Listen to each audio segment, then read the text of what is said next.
Fernando, gracias por ponerte en contacto o permitirnos ponernos en contacto contigo y que expliquemos qué es lo que está pasando en Centroamérica, tú que has estado pues moviendo desde Café for Change este tipo de situaciones para pues dignificar la labor de los cafecultores.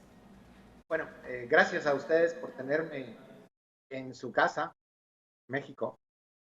Y este es un problema muy grave que afecta no solo a los caficultores de Centroamérica, sino también a los cafeticultores, como dicen ustedes en México, de México y a los caficultores de todo el mundo. Las multinacionales del café se han ido concentrando en cada vez menor número de empresas y pagan hoy a los productores en todo el mundo 75% menos que el precio del Acuerdo Internacional de Café de 1983. Este modelo es neocolonial realmente porque concentra las utilidades, el valor agregado y todos los impuestos en los países del norte y siembra y cosecha miseria en Chiapas, Veracruz, Guatemala, Brasil, Colombia y en Uganda, Etiopía y todos los países productores del mundo. Entonces, realmente el reto es agarrar este toro por los cuernos y pedirle a los presidentes de Brasil, México, Colombia, Honduras, Costa Rica, Guatemala, El Salvador, organizarse en una especie de OPEP, pero del café, que podría llamarse OCafé, o como ellos quieran, pero más importante que aproveche todos los mecanismos legales que tienen los estados para defenderse y para defender a todos sus caficultores, trabajadores, incluso a los niños indefensos de estas multinacionales que han demostrado ser extremadamente avaras. Fernando, buenas tardes. ¿Cuáles son los factores que delimitan el precio del café y que tenga estos efectos en la actualidad? Bueno, el precio del café en Starbucks lo decide Starbucks, el precio del café en McDonald's lo decide McDonald's, y ellos venden el precio al valor que les da la gana porque el café se ha convertido en un artículo de primera necesidad en todas las capitales del mundo, incluyendo en México. Entonces, el problema es que el precio pagado por el consumidor de Starbucks o de McDonald's o de cualquier gran empresa no tiene ninguna relación con lo que recibe el productor. Para dejarles una idea, el productor de café recibe hoy menos del 1% del valor pagado por el consumidor por una taza, sin importar cuál sea el valor de la taza. O sea, si fuera $1 es 1% y si fuera 5 sería menos del 1%, porque sería menos de un céntimo por taza de dólar.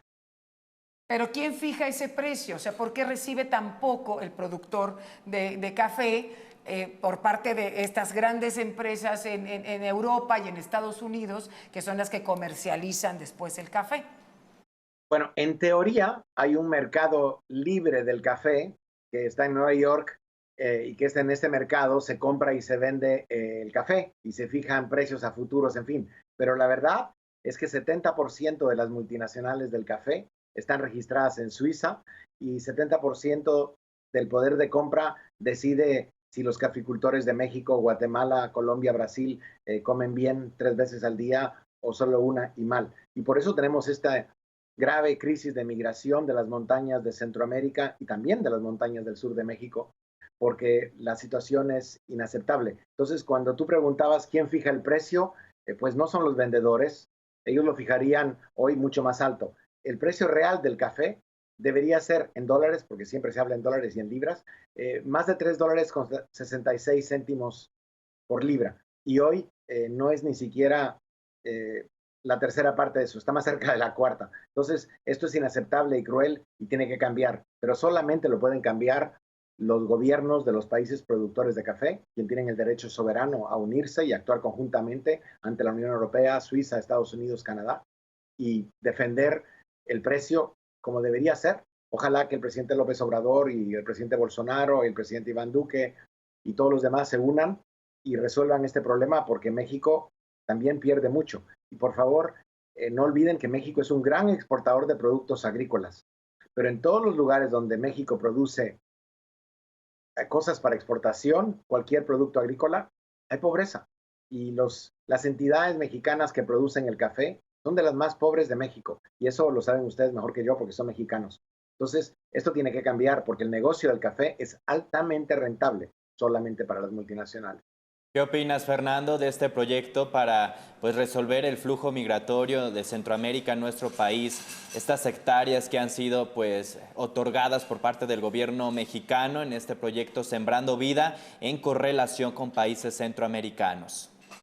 Bueno, yo ya le hice llegar mis sugerencias a la señora Lircia Bárcena de CEPAL, a quien tuve el honor de decírselo personalmente, y a los secretarios del Gobierno de México. Además, publiqué esto en El Economista. Creo que tenemos que ser un poquito más atentos y escuchar también a los que viven ahí, a los que viven en el sur de México, en Guatemala, Honduras, El Salvador, y ver que sus necesidades no están todas incluidas en ese plan. Y por sobre todo, escuchar a los que nunca hemos escuchado, que son los agricultores, la gente humilde que no tiene educación, y a ellos hay que darle una gran oportunidad que merecen y han estado esperando por décadas. Y en este caso, creo que el plan de Sembrando Paz y Sembrando Oportunidades no es suficiente. Hay que hacer mucho más. Si lees mi artículo en El Economista, periódico que me hace el honor de dejarme escribir en México, es algo mucho más complejo y completo lo que hay que hacer, y por sobre todo hay que entender que el señor Trump no puede construir un muro y resolver este problema.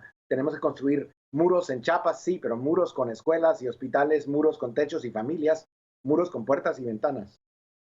Este proyecto del que hablas, de esta OPEP, ¿no? De esta pues, organización de países productores de café, donde estaría obviamente México, Centroamérica y algunos países de Sudamérica, es una buena propuesta. ¿Tú te has acercado con las autoridades como fundador de esta Café for Change para poder lograr que esto se dé o se lleve a cabo? Bueno, la verdad es que esto es una iniciativa que debería ser de los estados, porque es una iniciativa que debe ser intergubernamental. Sí he tenido la suerte de acercarme a algunos secretarios, incluso presidentes por diversos medios.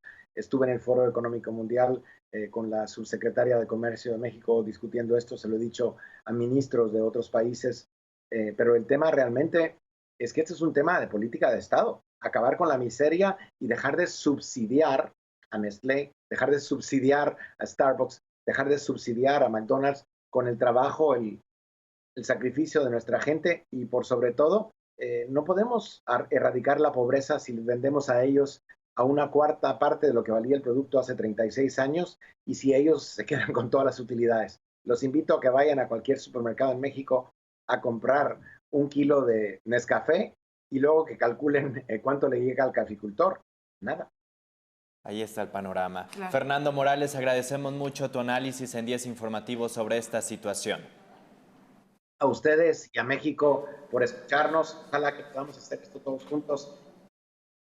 Armemos la Organización de Países Productores. Gracias. Gracias Fer. a Fernando Morales hasta Bruselas. Es un tema que de verdad tenemos que empujar todos a que esto suceda, porque no nada más sucede con café, pero con otras, lo decía también Fernando, Uno de somos un tantos. país agrícola y sucede con muchos otros productos. Ojalá que esto pues cambie pronto. Así es, muy bien. Vamos a más información, pero es momento de una pausa. Siga con nosotros. Al regresar tenemos más en 10 Informativo.